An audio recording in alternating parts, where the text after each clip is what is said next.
good. Yes, I've had people complaining that they can't hear what we're saying. So hopefully they don't complain we're yelling. So we're live now? Well, then they can turn the volume down on Okay, the they can, machines, true, right, if it's too loud. true, I'd rather be too loud. exactly. 1 minute.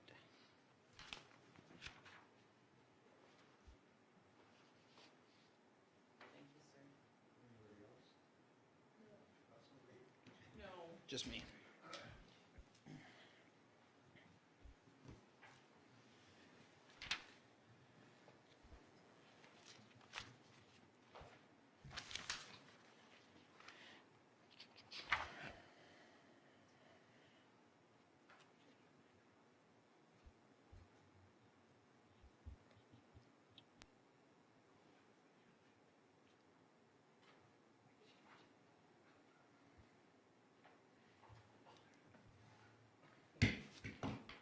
Okay, call the meeting to order. I want to acknowledge that we are on the traditional territory of the Upper Smokeman Indian Band. Motion to adopt the agenda. So moved. Councilor McLean, seconder. Second. Councilor Gould. Any additions? Okay. All in favor? Carried. 3.1, recommendation that the minutes of the June 15th, 2020 regular meeting of council be adopted. I'll make that motion. Councilor Willis, thank you. Any? Councilor Elliott. Errors or omissions? Okay, all in favor? Carried, thank you. Petitions and delegations. We have a delegation tonight. There's no other ones. So I think I'm going to hand it over to, do we have to have a motion to?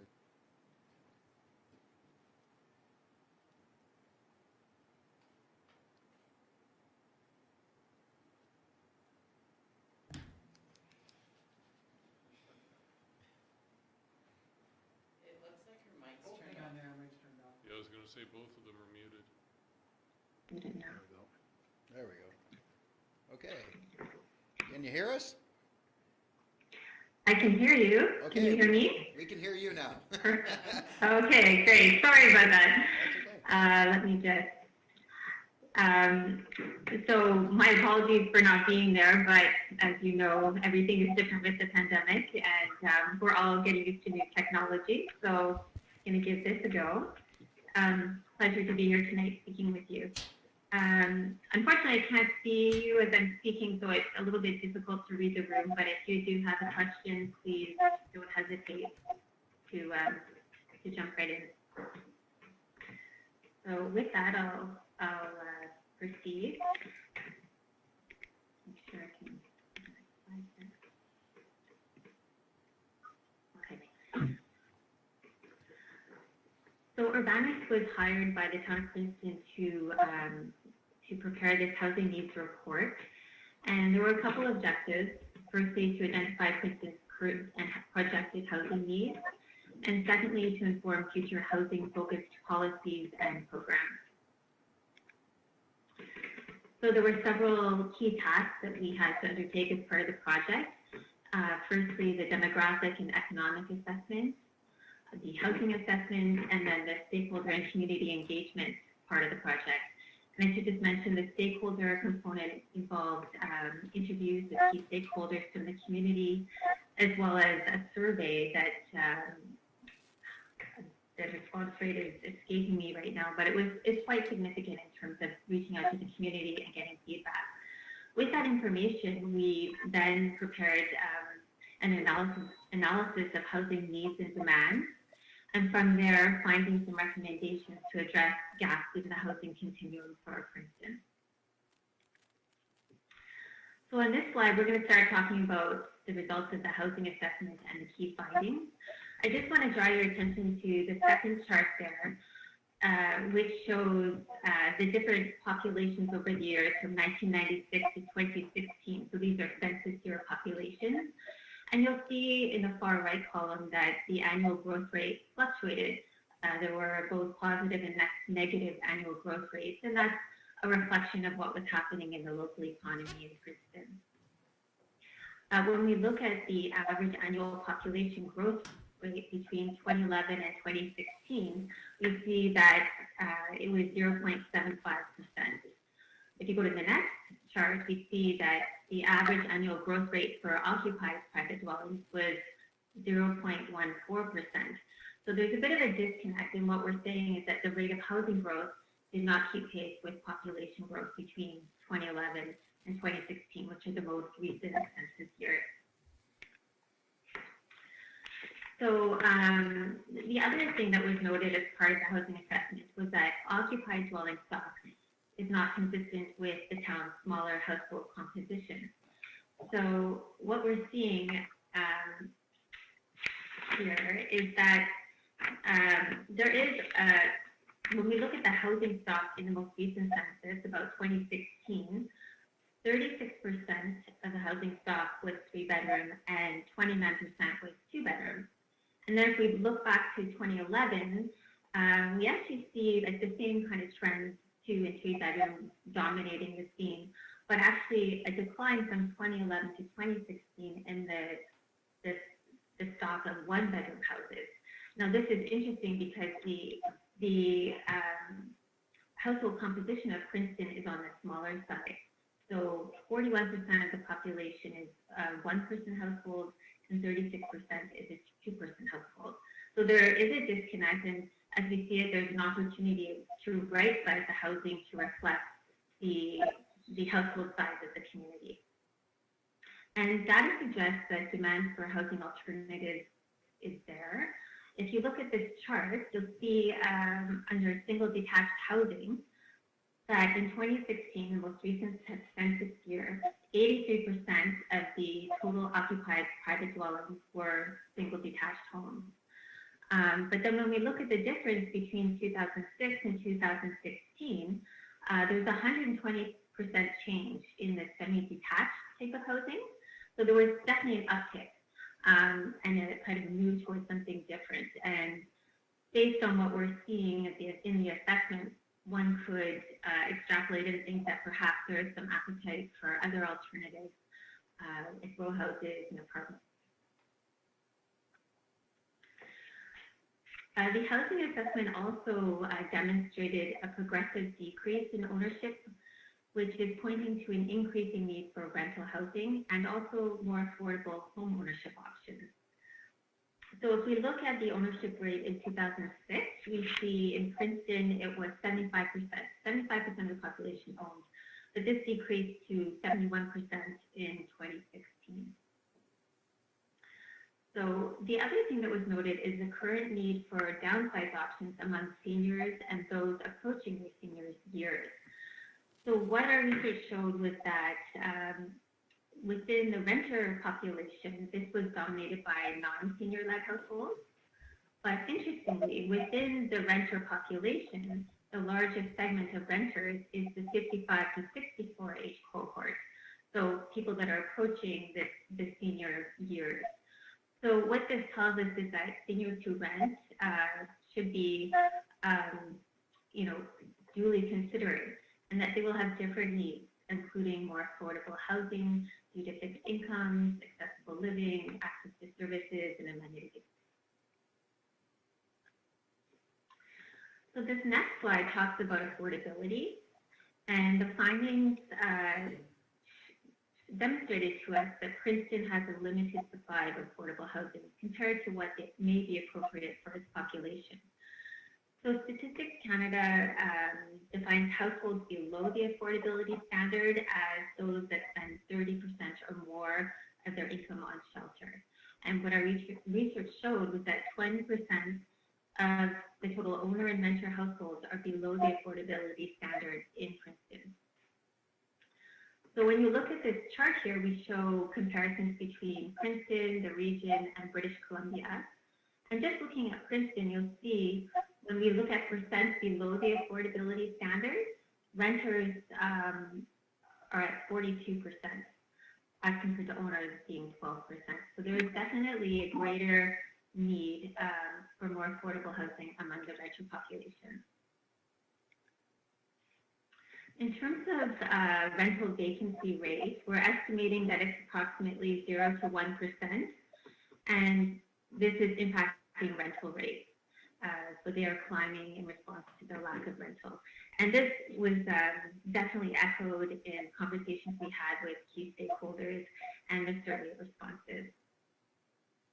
This next chart that I have presents our housing affordability analysis, and it's quite interesting. Basically, the objective is to estimate the baseline share of households that are likely to fail the affordability criteria, and we break it down by owner-occupied and renter-occupied. And we're using 2016 census household income and other data sources to inform this analysis. But just looking at the owner-occupied on the first half of this chart, you'll see, for example, single detached, assuming an average price of around $360,000, 65% of households in Princeton would fail the affordability test. So that's quite telling. When we jump down to the renter, the 3-bedroom, 55% of households would fail the affordability test, and even at 2-bedroom, 42% would fail the affordability test. So definitely underscoring a need for affordable. On the land side, our analysis showed that there are over 200 hectares of vacant residential zoned land in Princeton. And what's interesting is that some of this land requires infrastructure upgrades on the water and sewer side to unlock development potential, and I can speak to this in future slides. What's interesting is that the greatest amount of vacant residential is in the RS2 zone, which yields a more densified development compared to RS1. So RS2 will give you 25 units per hectare, whereas RS1 will give you 14 units per hectare. So there's some efficiencies in terms of building in the RS2 zone, and it can also mean a more affordable housing product, which is good news. And so in this chart, what we show is the land utilization analysis results simply for residential zones. And just going back to my discussion about RS1 and RS2, you'll see under vacant land for RS1, there's only about 5 hectares compared to RS2, where there's about 203 vacant hectares. And this chart also shows, where there are areas that are underutilized, and perhaps there could be some infill as well. So then we also undertook a demographic and economic assessment. And just speaking to the economic side of things, we looked at what's driving the local economy, as that will have an impact on housing. And what we saw was that manufacturing had the largest share of labor force in Princeton, followed by mining and quarrying, and we have retail trade. And between 2006 and 2016, there were increases in manufacturing and innovation employment. And this suggests competitive advantage, but also some potential vulnerability in the event of an economic downturn. What we are seeing is strength in the local economy, and we see that is likely to continue. And this is reinforced by the fact that there is some job creation happening with the new BC Green Pharmaceuticals, which is projecting over 400 staff by 2025, which is fantastic news. What we also commented on in the report was that the current local workforce trend could change if housing supply does not grow with the economy. So Princeton is lucky. A lot of people both live and work in Princeton, but job creation and housing demand are interrelated, and this was echoed in the stakeholder discussions that we had.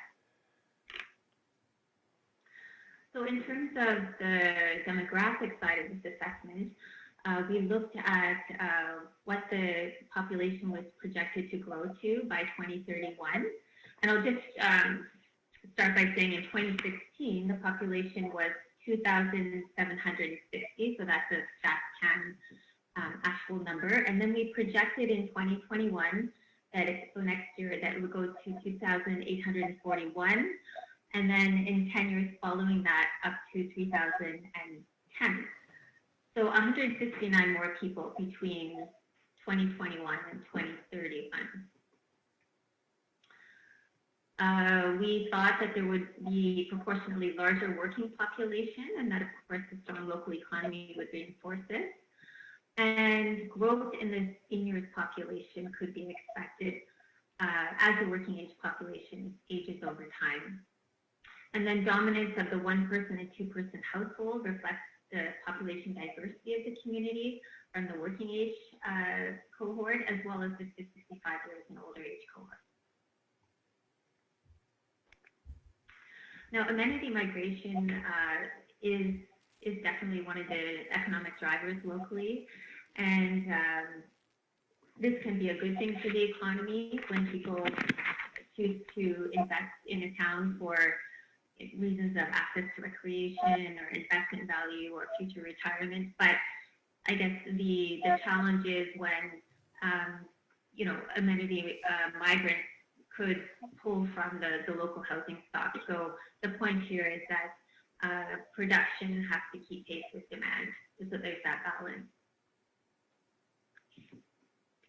In terms of income characteristics, our findings show that more than half of households in Princeton earn less than $60,000 per year. And then we, as you can see in this chart here, we looked at median household income. I'm sorry, we're just a bullet point there. But median household income was lower in Princeton compared to the region and the province. And what we saw was that lone parent families and one-person households had the lowest median household income. So this information is helping us understand ultimately what the housing needs are, and this is why we're building this information base. It's suggesting that demand for affordable and lower priced housing suitable for different cohorts is required, particularly among families and seniors. I like this graphic because it really does show the whole housing continuum from, emergency shelters, social housing, market rental housing. There is a broad continuum, and ideally a town would have diverse housing stock to meet the needs of families and seniors and different affordability needs. So based on our assessment findings, our stakeholder interviews, and the housing survey, it did show a clear need for more housing options across this housing continuum. And what we saw were current gaps in the housing supply in both the market housing and non-market housing. So what I'm going to get into now is the future housing needs and demands, and some of the key elements that will characterize these future housing needs and demands. So what we saw was that the 15-year to 64-year age cohort will form the largest share of the population. So what we're projecting is that by 2031, 61% of Princeton's population will be in the 15 to 64-year age cohort, compared to 30% in the 65 plus. But interestingly, what we are projecting is that it's the 65 plus age cohort that will experience growth. And that gives some indication in terms of what future housing needs may be. Based on the population projections and so forth, what we are saying is that a total of 98 owner households and a total of 39 renter households would be added over a 10-year period from 2021 to 2031. Now, when we consider the new industry, the new jobs from BC Green Pharmaceuticals, what we're anticipating is not so much that it would necessarily affect the population projections, as we would anticipate that the type of jobs that are going to be created would probably pull people from the surrounding catchment area. But what it would do is positively impact the demographic and economic stability of Princeton. So when we say impact on the demographic stability, I'm thinking more so really causing people to stay in Princeton. So maybe providing jobs to children or partners. It's just providing that added stability and incentive to stay.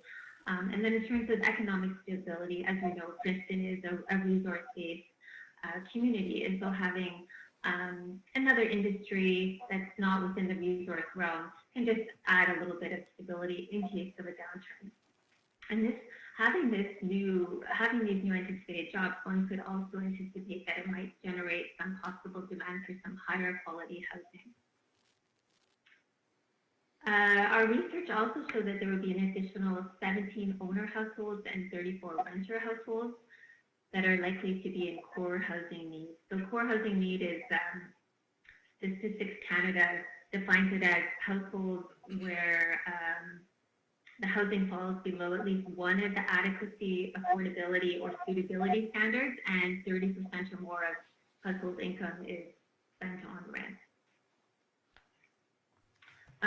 We also saw future non-market housing needs for low-income seniors and persons with disabilities, and non-market housing options for families being required, including different types of housing to accommodate different household sizes and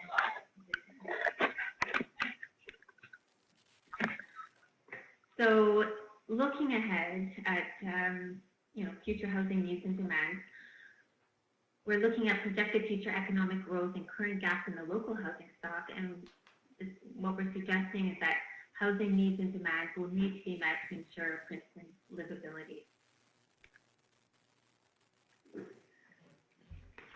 So in terms of future housing needs and demands, several constraints will need to be considered, including these ones that I've listed here. So one being infrastructure.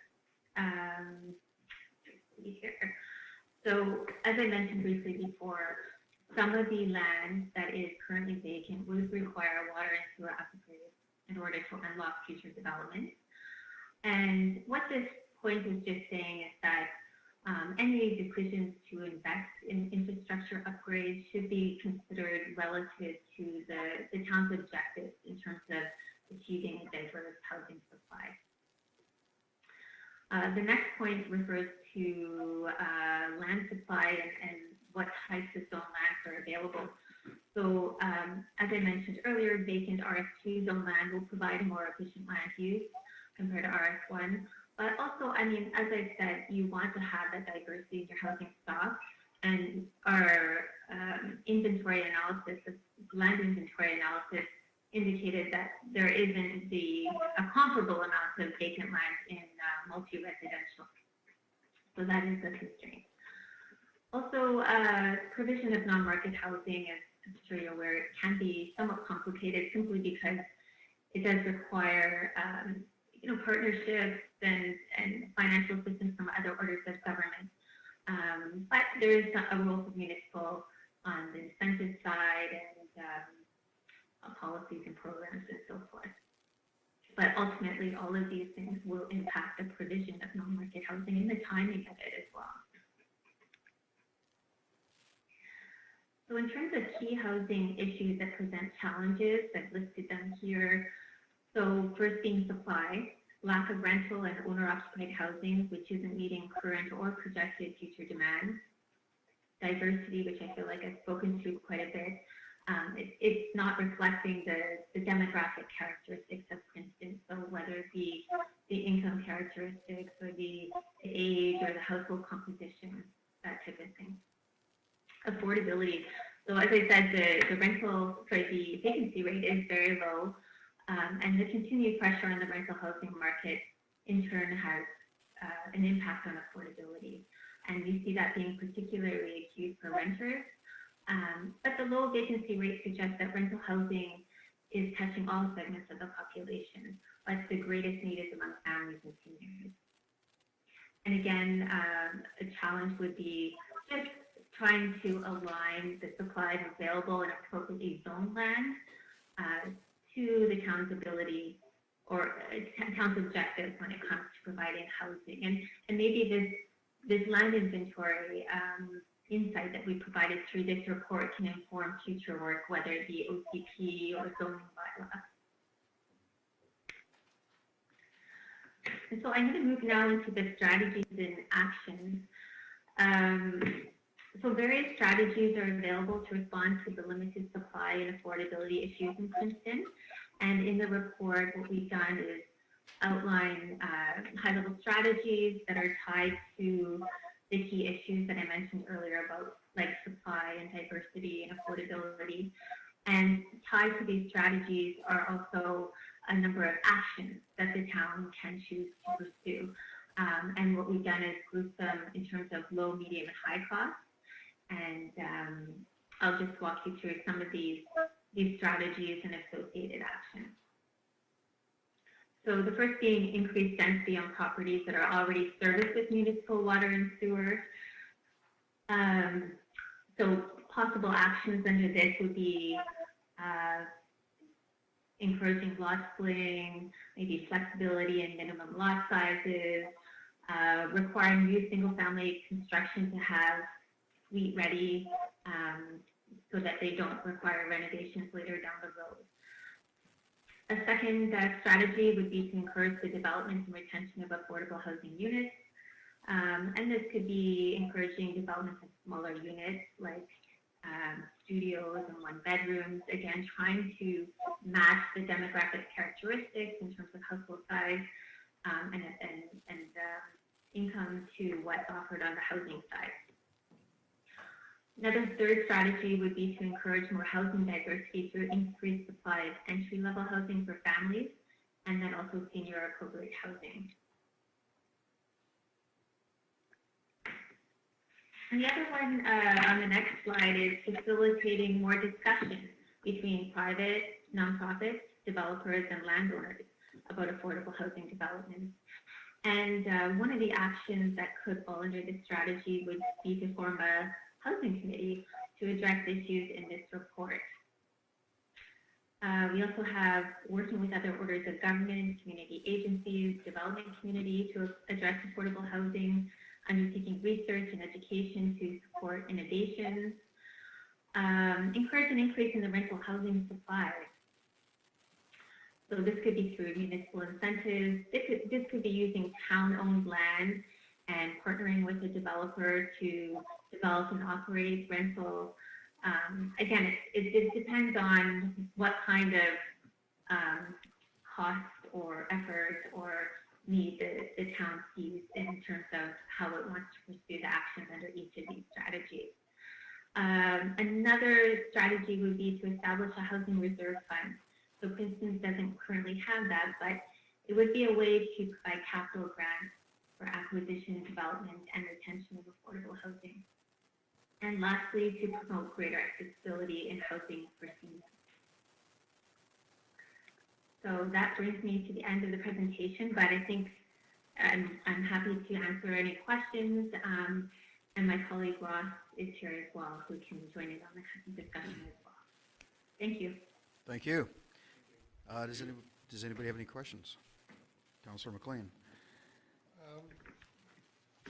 I think I have a fairly good idea about this, but I was wondering if you could expand on it a bit. The line that says job creation and housing demand are interrelated.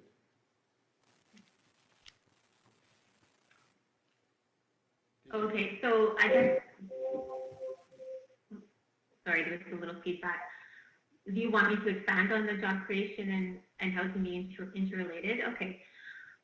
So I think based on my understanding, speaking to key stakeholders, there has been a challenge in terms of attracting people to the town when the housing isn't there for people to come and settle and work here.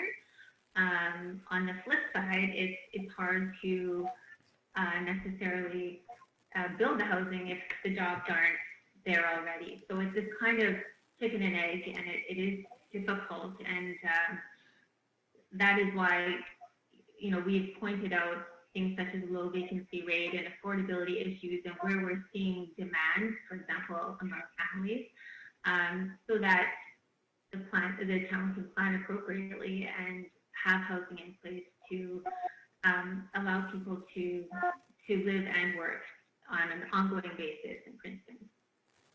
Ross, did you want to add to that? Yeah, I guess what I was getting at was, you know, it's our job to be able to explain the seriousness of housing shortage in your community. And one of the things that I think, I mean, when you're talking about you have absolutely no housing, that's one thing, but the better off you, a little better off you are, then people that are thinking of bringing a business to your community, it's, if there's a reasonable amount of housing available, I don't think anybody ever has a ton of it, but if it's a reasonable amount, then that's not one of the things that they have to worry about when they're gonna create a business in your community.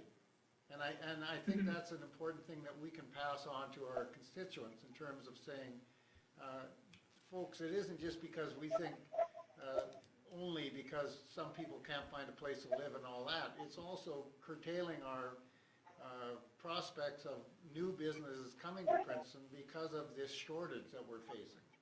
Mhm. Yeah, and I think even at a broader level, people are going to be attracted to either stay in Princeton or move to Princeton, also because of amenities that might be available or not, right? So there's multiple factors at play for sure. Yeah, exactly. Does anybody else have a question? Perhaps I could jump in just to Yes, add a please do. little bit of a different angle on this. And the angle is this, particularly with those cohorts that are lower income and so forth, there reaches a bit of a pinch point with respect to the cost of development, plus the cost of construction to achieve a price point that's going to be accessible for this considerable population that it isn't accessible to. So when the town is undertaking an assessment of what is developable, there's two things I would say that need to factor into this. Not all land, just because it's developable, should be developed, because as Karen is talking about, particularly with the millennial generation, they are seeking amenities. So one of the best investments is in the livability of the community. Streetscape beautification program to increase the quality of the strolling experience will attract people to the community. People that can afford higher cost housing, such that the one number of that equation, the cost to develop, is less of an issue. When you're compressed by the cost of development coupled with the immovable cost to construct, then there are other factors that have to come into play. One example of how that's dealt with is in Medicine Hat, where Medicine Hat, in fact, develops or has been developing a number of lots every year and delivering them to the market at a reduced or discounted rate. So there are a number of financial supply factors that are critical in answering how this gap gets filled. It's not just simply making land available, not just simply rezoning land. The mechanics are much more complicated. Thank you. Councillor Gould has a question. Just more a comment that you kind of identified some of the struggles that we have, some of our roadblocks with developing. We do have land available. We can't make people develop it. We can make it so we can help with the rezoning if needed. It's about getting investors or builders that want to come and do construction in our community. And some of our roadblocks are our infrastructure. And that's something that we can't fix overnight. Mm-hmm. And we do have this need for housing right now.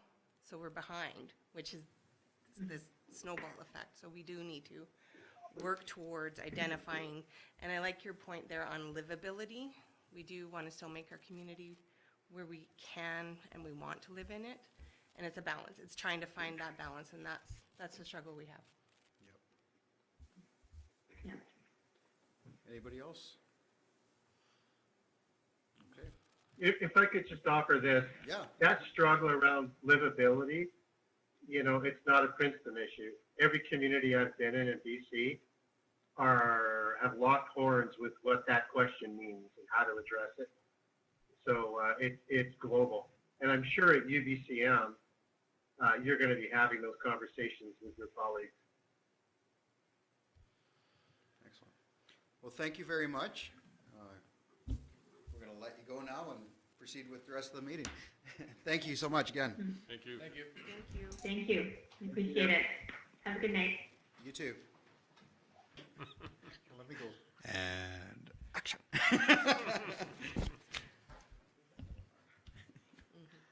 We're back. Okay, so we will move on. Goodbye. Okay, goodbye. We'll move on from unfinished business to staff reports. 6.1, 2002 Paving Program. We have a staff recommendation that council approve the increase of the 2020 paving budget to $174,260, corresponding with the increase in gas tax reimbursement. Councillor McLean. Second that. Councillor Willis. Questions? Councillor I have McLean. a question, just a comment. I was speaking to the director of roads. And I had to compliment him on what has been taking place is normally we would do a whole street or a whole section, like a kilometer or a half a kilometer or whatever. And we're still doing the odd one like that, but we're also doing ones where there's pieces of a road that are in bad shape. And rather than pave the whole thing and waste that area that was pretty not too bad, we're just doing the sections that are bad. And I had to compliment him. I said, that in that way, we may be doing as much as twice the amount of paving, improving the roads twice as much as we were before, just as a result of that. So. No, I agree. It's been good this year. I mean, just out here in Vermilion alone, right? We've been able to fill in those potholes that were there and really fix things up. So no, it's good. So yeah, I agree. Any other comments or questions? Okay, I'll call the question. All in favor? So carried. Section 6.2, second to third bench stairs recommendation by staff. It is recommended that council approve opinion 1 for the replacement of the second to third bench stairs at an estimated cost of $52,000. So moved, Mr. Mayor. Councilor Elliott. I'll second. Councilor Gould. Questions or comments? Councilor Gould. I looked at the two plans and I was just wondering, so it appears that the footprint widens down the bank to lessen the slope or the grade? No, that's, the two paths are exactly the same width. One does look a little bit wider on the drawing, Okay. but it was the drafting issue that took true when they drafted it. Okay, so, because my question, The one with the retaining wall, the difference between option 1 and option 2 is option 1 blends the slopes back into what's existing, so there's more cut and fill involved with that, like Okay. moving more dirt. The second option involved moving less dirt, but building retaining walls to hold the stairs and to keep the soil back in certain places and stuff. And option 1 is just cheaper than option 2, but we end up with basically the same path. Yep. It's just that it's more blended into the surrounding hillside. okay, thank you. And then to just speak on the background of why we needed to do it, The stairs, I don't know how long ago they were installed. I have no idea, but I think they were as long as installed I can remember. many years ago. They're made out of railway ties, first of all. They don't meet building code, like the rise and the run on the steps is not according to building code. It's not even consistent. Some places the step's higher than the other step and creates a real hazard for people walking.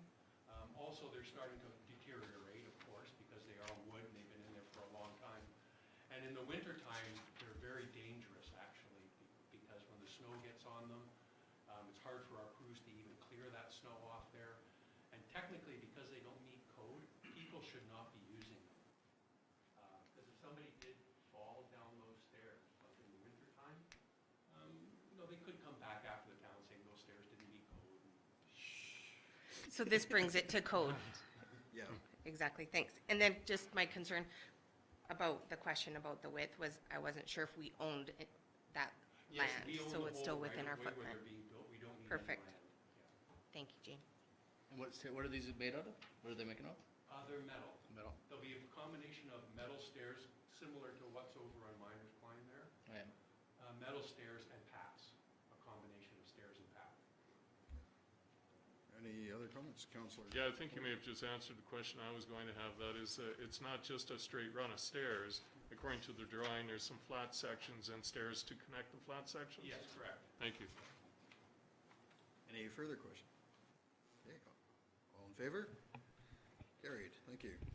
6.3, bear-proof garbage cans. Recommendation that council approve the purchase of 16 bear-proof cans from Roland's Machinery at an upset limit of $30,000.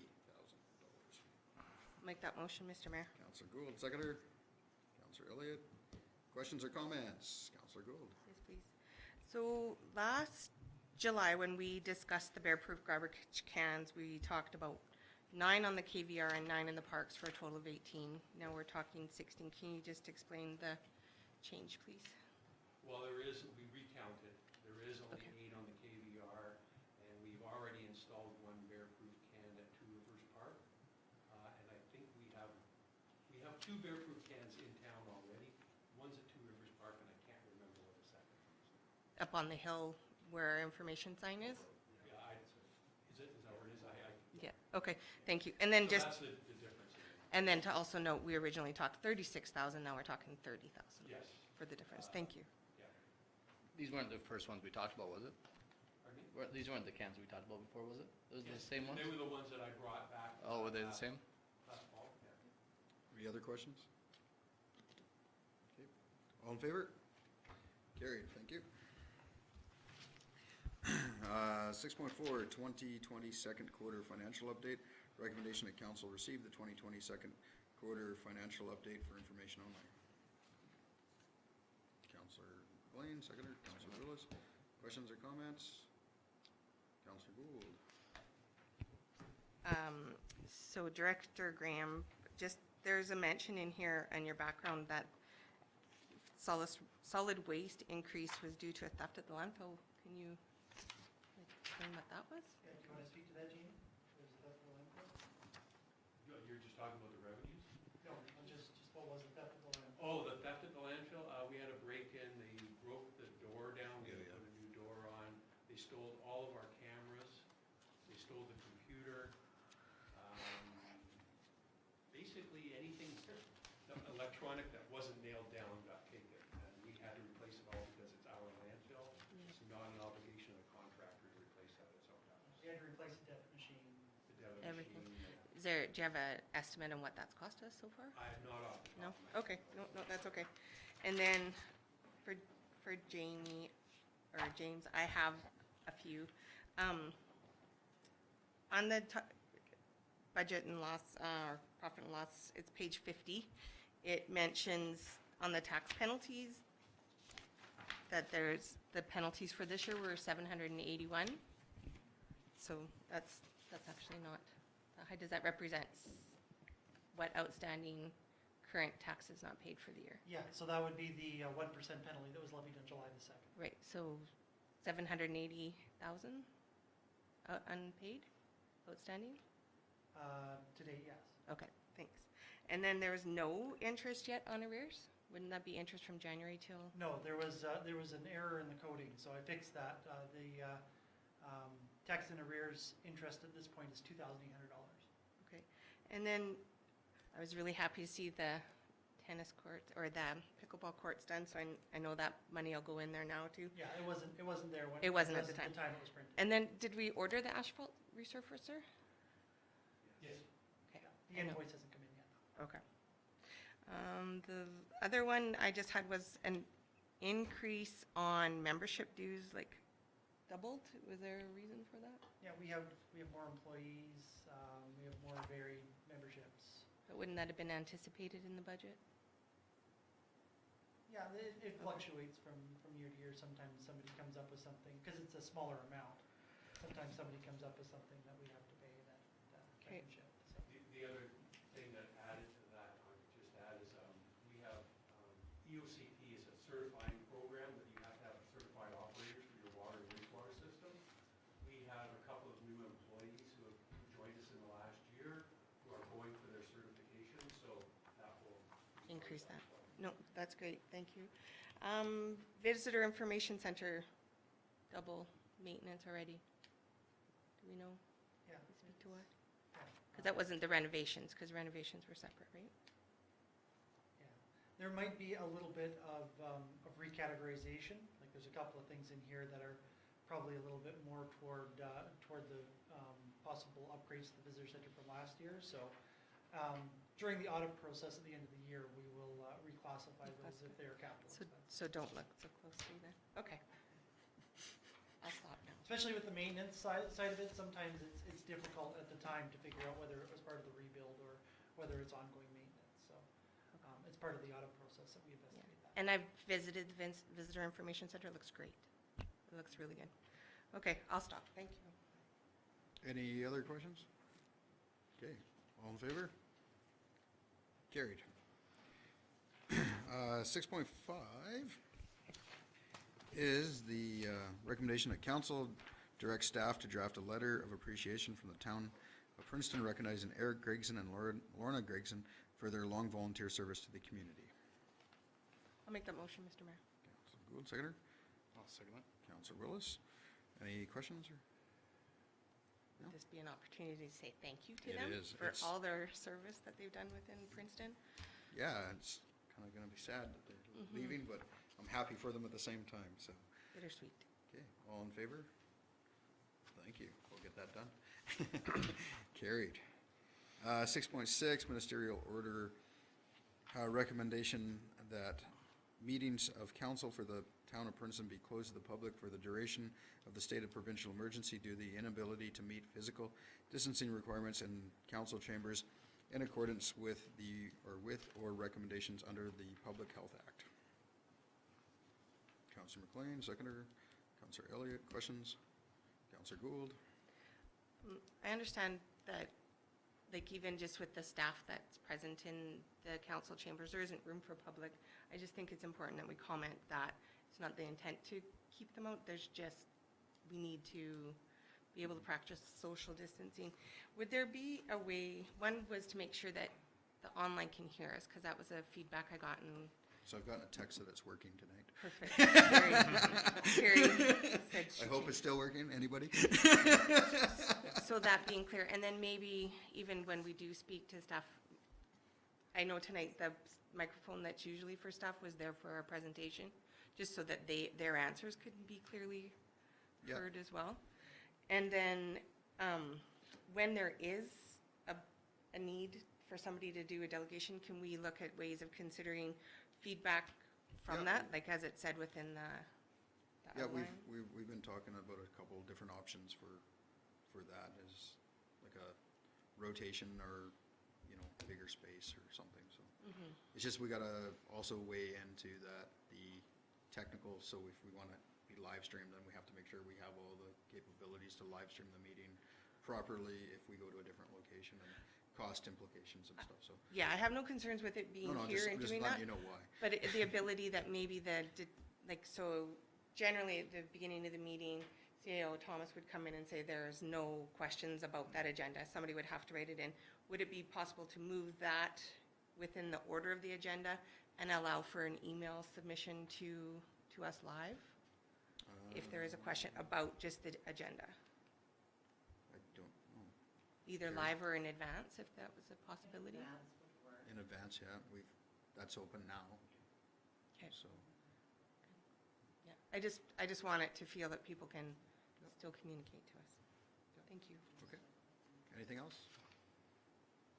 Call the question. All in favor? Carried. Thank you. Council reports. Let's start with Councilor Willis. You always sounded me. I'm just kidding. Fine. Next time I won't. Last week I attended the Chamber of Commerce AGM. Yeah, there was a good turnout with a few new members, so. Thank you for doing that Yes, for me. you're welcome. Thank you very much for, yeah, no, it was good meeting, so that's my report. I got out of town for a night, so I wasn't turning that down. Councilor Gould. So this one meeting a month was a little bit hard. On June 16th, I did attend the Skills Center AGM with Mayor Coyne.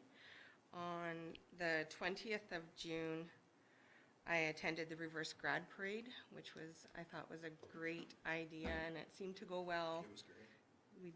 Last minute things worked out, though. Only one person yelled at me.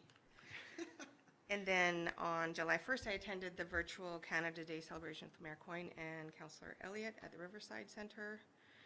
And we had live music, which was fun to listen to, and I'm hoping Cody remembers the name of the band.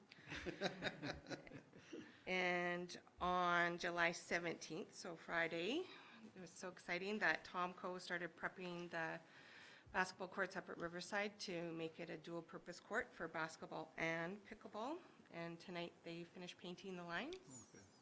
So I'm hoping, do you know the curing time on that? I'm not sure, but it will be a few days. A few yes. days, Yeah. okay. Well, that's exciting. And then the last thing, thank you, Mayor Coyne, for this one. I was referred to Kim English to help her with a fundraising opportunity in Princeton. She has a donor who's wanting to contribute to the Princeton Community Fund. And Kim asked if I would be able to help her figure out an event, and with the assistance of some of you, you helped me find 3 local charities that are registered charities, and they've been identified as Princeton Community Services will participate, Princeton Crisis Assistance, and now Princeton Seniors Branch. So those will be 3 other benefactors to the event. So 4 charities will be impacted, and we've named it, because of COVID, we can restrict our numbers to 50 in person, and we've named it 50 Impactful People of Princeton.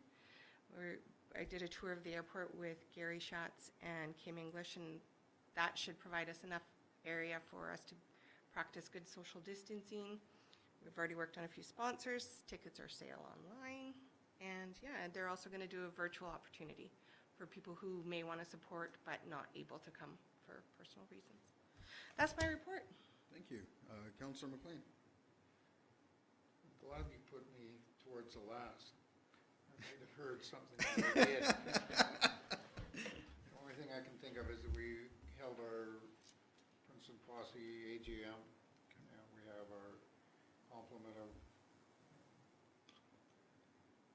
President, Secretary, Treasurer, and Directors for the coming year. What that looks like? I wish someone Time could would tell tell, me right? what this coming year is gonna be like, because we're going along just trying to figure out at what point in time. It sounded from one perspective originally that it could be October 1st sort of start date, and then now I've heard it may be November 1st start date, so yeah, I think a lot of it depends on how things go within the province, within Canada, and with our neighbors to the south, sort of thing. So, and that's my report. Okay, Councillor Elliott. Thank you, Mr. Mayor. June 16th, I attended the Healthcare Steering Committee meeting via video conference, as you did as well, Mr. Mayor. June 16, June 18, June 21st, and June 23rd, my wife and I attended the appreciation parades, the final 4 that were held. June 17th, I attended an Arts Council meeting. June 18th, went to a museum meeting along with Mayor Coyne. And July 1st, Canada Day, I enjoyed attending the virtual Canada Day live stream at Riverside Centre with Councillor Gould and Mayor Coyne, and got the opportunity to help Cody with a little bit of MC duties. So that was fun, and that's my report. Thank you. So I'm just trying to look at what I've done. Separate from what's already been announced, just trying to remember when our last council meeting was. So one of the, I think, cooler things I've done recently, or since the last meeting, was on June 16th and 17th, we hosted the grade 6 and 7s in Town Hall, and it was a fun event. We split them up between, there was 4 groups, I think there was. Yeah, there was 4 groups over 2 days. We split it up between here and the museum. So the museum took half the kids, and we took the other half of the kids, and then we brought them in and we introduced them to every department in Town Hall, and they got to ask any questions if they had any, and they got to learn what all the departments do, which was kind of neat. And then afterwards, we came up here, and the kids got to sit in your guys' chairs, and one kid got to sit in my chair, and then we brought up what the topics of the day were, and that was by far the funnest part of the event. Surprisingly, the kids are very down to earth when it comes to some of the things they wanted. Tim Hortons was a big one, unfortunately, and more franchises. But yeah, it was a fun event, and I think after talking over with CAO, we're gonna probably invite them back in the new school year and try to figure out a way to, get most of the kids in the school system through town hall somehow, so that they can see what we do and they can have that chance to ask questions. I mean, I think we had like almost 2 hours with them. So we spent about an hour in this room where they just got to ask questions and that, and CAO came up and sat with us for a bit, and I tried my best to answer their questions, and it was fun. So some groups were more talkative than others, but so that was the funnest part. I've of course done my regional district meetings. We did a UBCM transit meeting.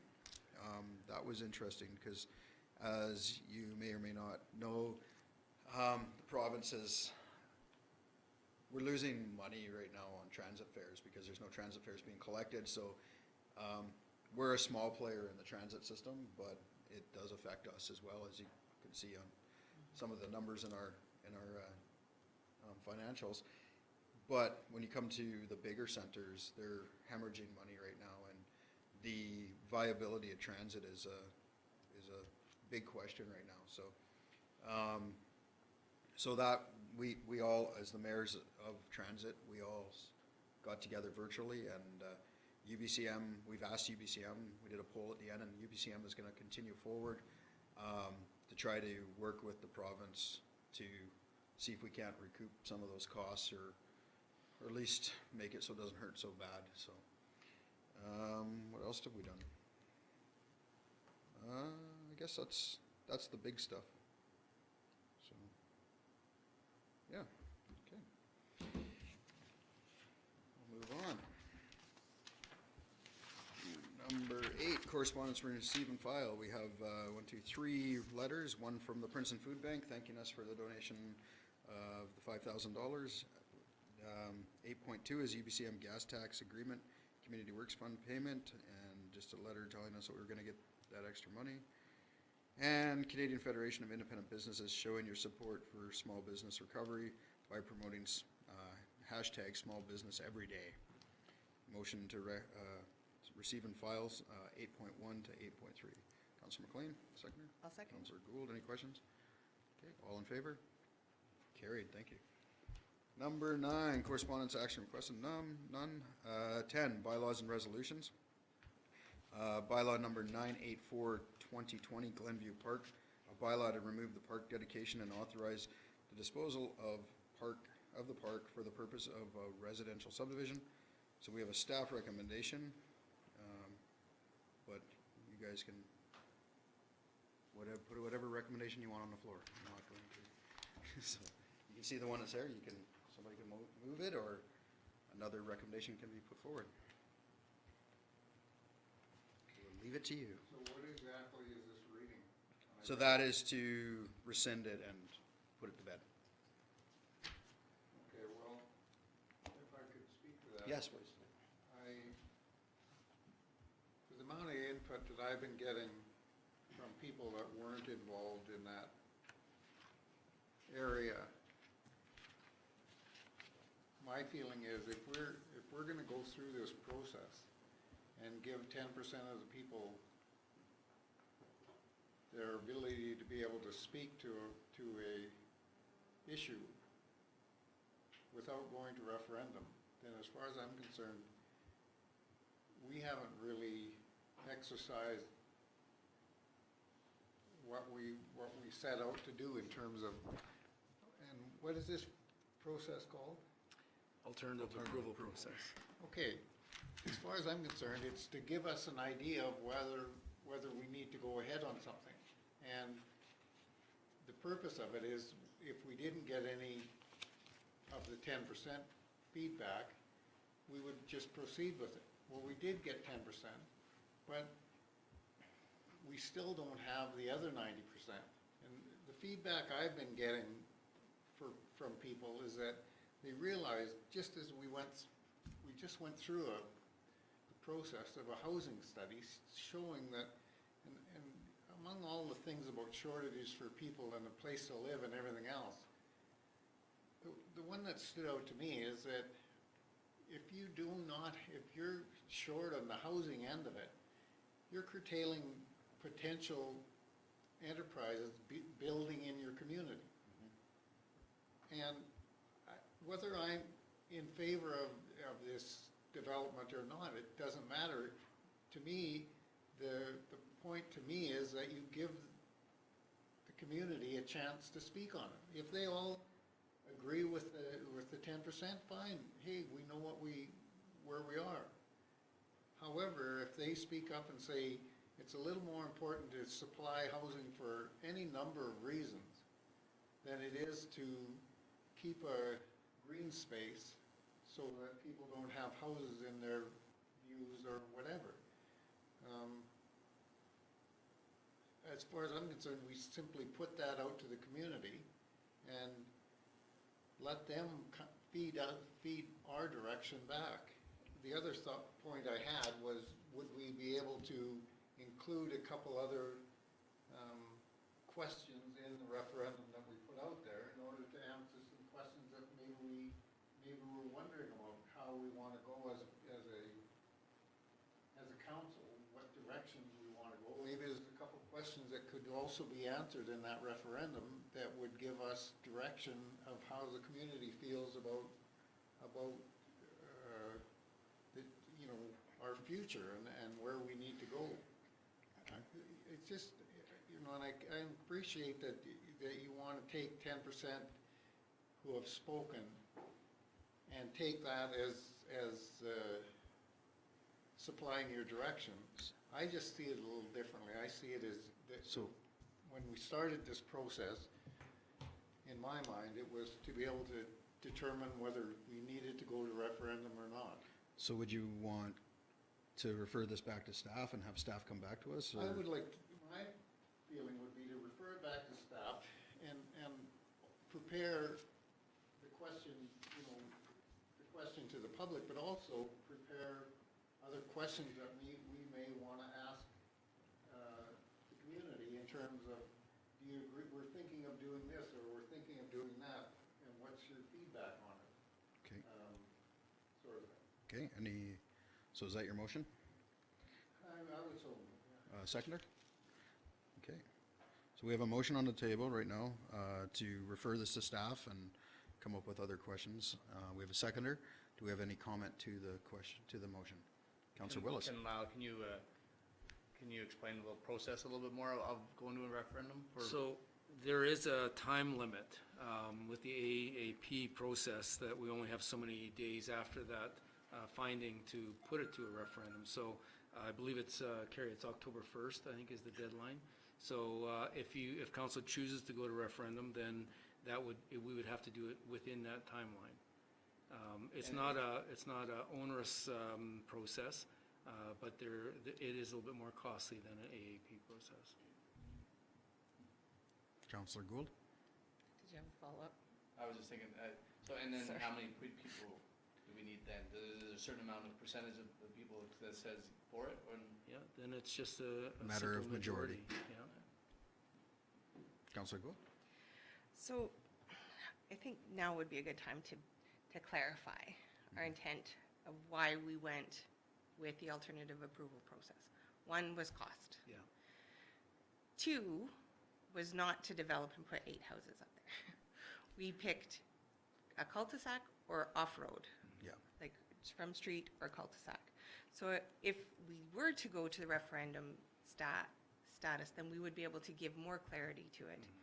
And I think it would allow us a little bit more.